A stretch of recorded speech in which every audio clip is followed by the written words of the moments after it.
We are going to continue with our second keynote speaker, I would say, Michiel, who is Aristide Athanasiadis.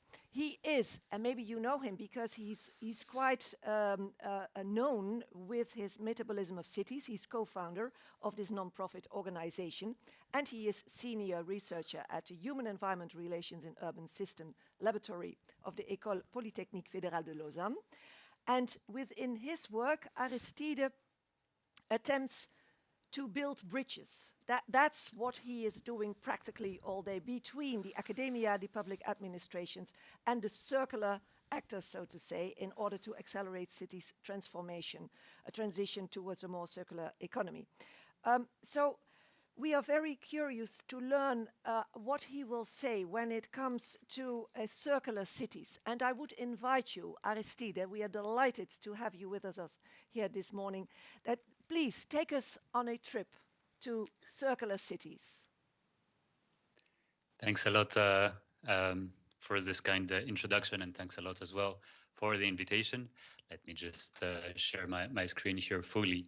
Well, I was very eager to hear already the previous presentation. I'll try to add some comments into it. So, as you said, I would like to take you into a journey of circularity in cities and how cities were circular before, how we got linear, and how we can get back to circular again. And I think most of you already know the term circular economy, and everybody's excited about it. And you see that there is an excitement really accelerating after the 2000 or 2005 or 2010. So everybody's talking about it, although the definition of it is not very clear by many of us. And we use it as one, well, I use it in a particular way, but I'm pretty sure that all of the attendants and delegates use it in a different way. The most obvious ways to define circular economy, we generally talk about there is no waste, or it tries to eliminate the concept of waste. It says that we should be inspired by natural systems where waste is not does not exist. And finally, it's also an opposition to linear. So if I have to put this in a diagram, it would be, well, if we go to the flow diagram of a typical product, the idea would be to eradicate disposal, to eradicate waste, and add some loops into it that can go from repair to reuse to remanufacturing, recycling, etc. And the closest the loop is, the smaller the loop is, the better it is for the environment. At least that is the claim. Now, this is very good and all, but there are many, many more definitions. Actually, there was a paper in 2017, so already 4 years ago, that they analyzed 114 definitions. So you can imagine that by today, there are 300 plus definitions of circular economy and also of circular cities. I will give you my own definition, so perhaps that helps to clarify my stance. And I use this definition along with my colleagues, which is circular economy is, and in green you see what it is, it's a metaphor, it's just a metaphor, for a production and consumption system. And what does it do is to, for me at least, it should put forward human well-being over the current pursuit of economic growth and minimizes all associated environmental impacts. And it does that by reducing harmful resource use on a systemic level by closing material loops. So keep that in mind when I'm going to discuss about circular economy and circular cities. That is how I define it. So you might ask yourselves, is linearity new, and is circularity something that we actually had throughout the world, throughout our societies, and throughout our cities? So I want to give you a small odyssey of the planet over the last century, from the beginning of the 20th century until more or less today, and how things changed dramatically in one century, and how we got to something quite circular in the past to very linear today. Here I'm just sharing some images of the beginning of the century where key actors such as the Rag and Bone Men were actually the recycling actors and the circular actors back in the day. And they were responsible for leaving no wastes to the cities because they had an actual economic value. You also see here for the construction sector, well, back in the day, we were doing publicities whenever a building was deconstructed or demolished, people were coming to buy all of these materials. So the new types of demolitions that we have them today, where everything goes to a landfill or goes under roads, did not make much sense in the past. Now, these are some of the actors, but perhaps what was the most important back in the day and why the city was more circular is because this triangle between the city, the industry, and the agriculture were so close together. So, industries were within cities, agriculture were within cities, and the waste of the one was the resource of the other. And it was this proximity that really helped make cities circular. It's when we try to split these things apart that the waste are not reused anymore and that cities become more and more linear and open. Now, mind you, cities by definition are an open and linear system. So a city is a place where they have a labor specialization and a space specialization, which means that within the city you would get artists, you would get accountants, you would get all these jobs that are possible because there is accumulation somewhere else, accumulation of agricultural products that we can then import, and the same thing with space. So most of us are living in residential homes, and we're pushing away all of the industrial productive activities, recycling activities, agricultural activities. So a circular city, you might think of it as an oxymoron, perhaps, although there is still a great room for improvement into making cities more circular. So you might ask then, when and how did we become so linear? Um, just again to give you this journey from the 20th century until today, to give you an idea of the population. So the population increased by four, something like that, 4 point something over the last century, although the rural population increased by 2.5% times, and the urban population increased by 14%. So it's really the urban population that is driving global population, well, the increase of global population today. And this number of 14, keep it in mind because you will see it again and again. This is the global primary energy consumption. And you see that again from 1900s to today, we have an increase of 15 times as well. Um, and over here, there are main periods where before we were more or less circular because we used mainly biomass. That was the beginning of um, until the middle, let's say, of the 19th century, and then we got coal, so we started digging up and having non-renewable fossil fuels, and then after that, we really diversified all of our energy use, and today we can consider that energy is very circular. The same thing happens for materials. So we discussed this before. Materials are one of the important bits in circularity, and they increased by 12 times. So the global extraction every year, we extract 12 times more than what we extracted at the beginning of the 20th century. So you see here some figures, but what I want you to focus on is more on this graph, which is that during this period, not all materials extraction increased in the same way. So you have biomass that increased more or less the same amount or the same rate than global population. Then you have fossil fuels that, if you remember, it was approximately 14 or 15 times that increased over that period of time. And then you have metals that was 33 times, and construction materials that was 50 times more. And so really, the cities and building cities is what increases the consumption of resources and materials.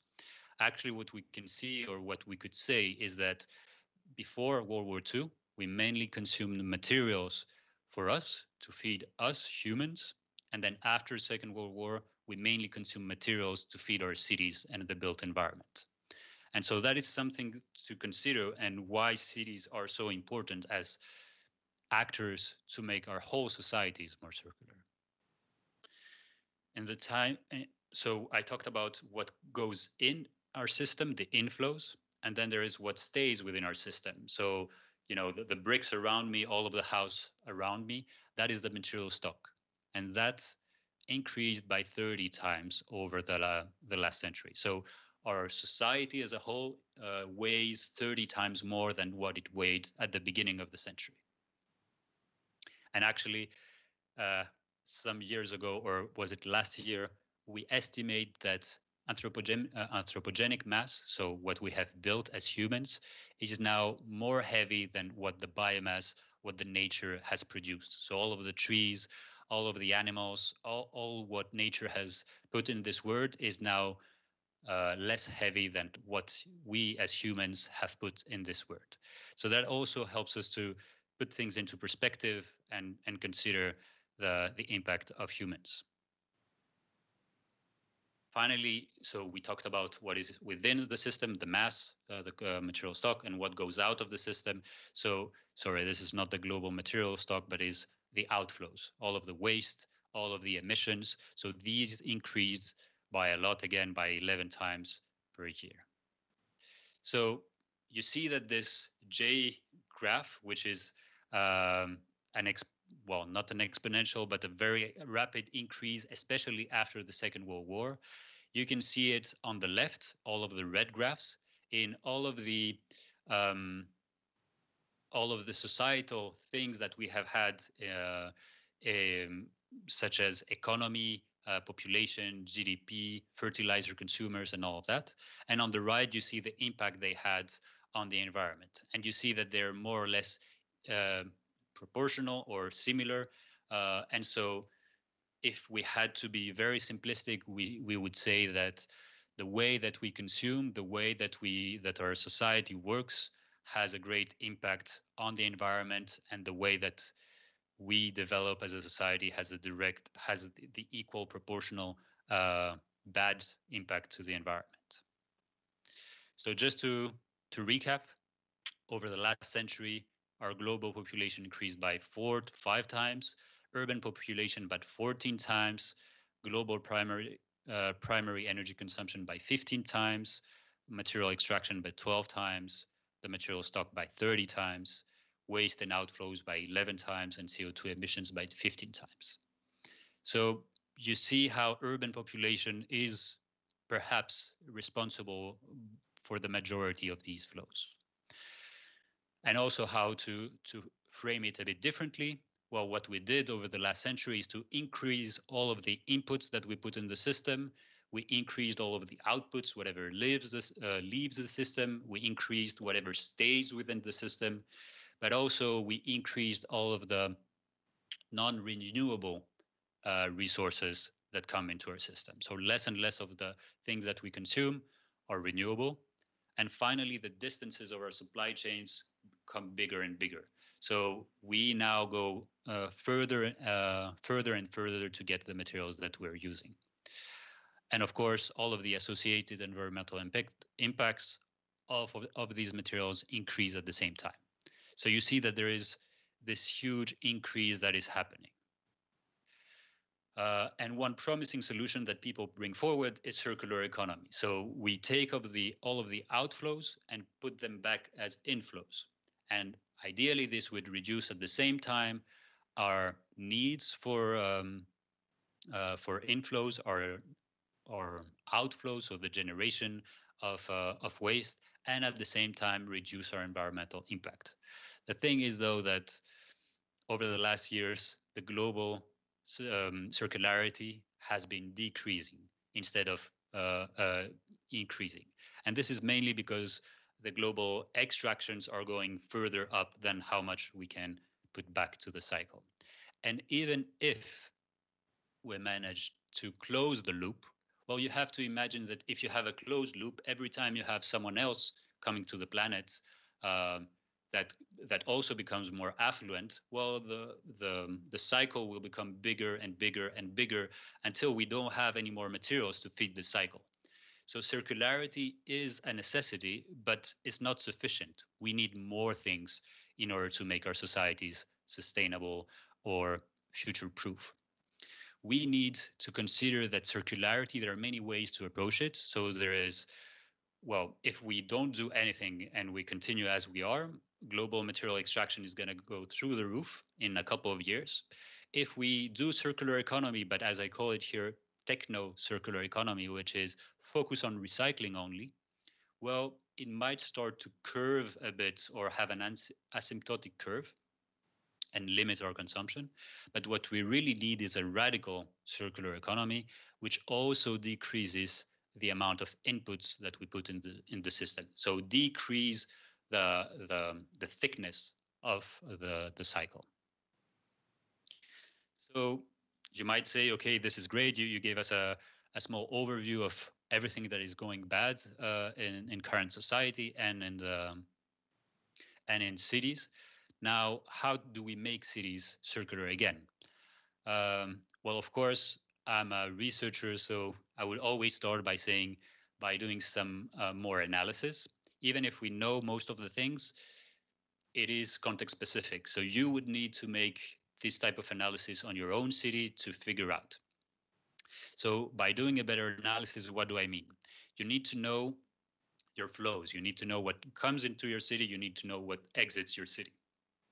You need to know what's within your city, so your urban mine or your material stock, because this is potential secondary materials and this is potential future waste if you treat it as such. And finally, you need to know your environmental impact.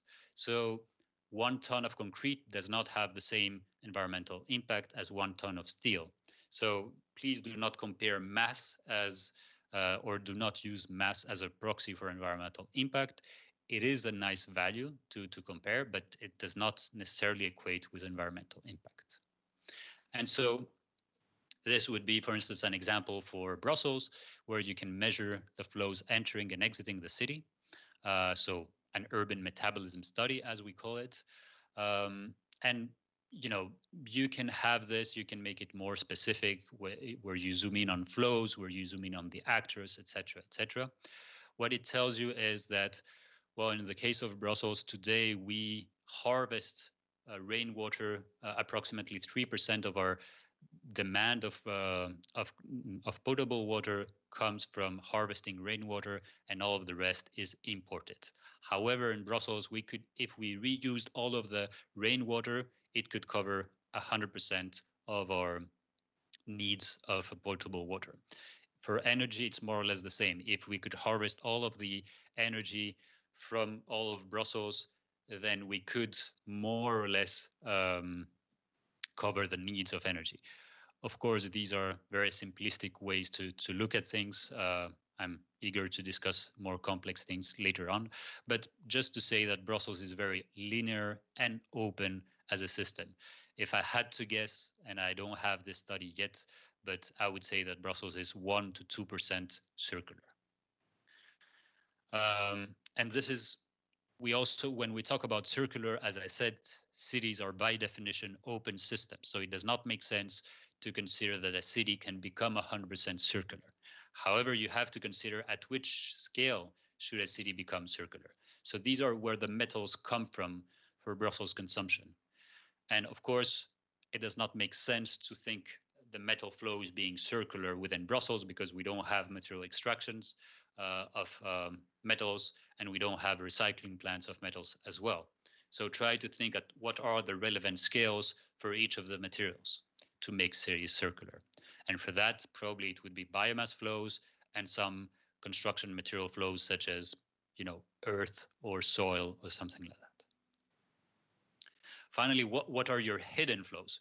What I showed you before for Brussels coming for the flows entering and exiting, these are direct flows. So these are what you can measure entering and exiting. But on the right, all of the flows that you see on the right. So on the left, it would be all of the direct flows. On the right, it would be the counterpart, which are indirect flows. And these can be 3 to 4 times higher in terms of material. So we consume 3 to 4 times more materials outside of Brussels to satisfy our consumption than what is directly imported. And for water, this can be 40 times more. So this was about the flows entering and exiting, then the urban mine. Well, how much does a city weigh? If you need this, if you know this, then you can start knowing, well, what are the materials that I have within my city, and I can reuse and reduce the amount of waste. We had compared 7 cities here to see how much they weigh, and over here per square kilometer, it was approximately 1 million tons per square kilometer, and per capita, it was approximately 100 tons per capita. So you have to imagine, well, depending on the city, you have different things, but you have to imagine that each one of us weighs 100 tons, so 100 cars, if they're very light cars.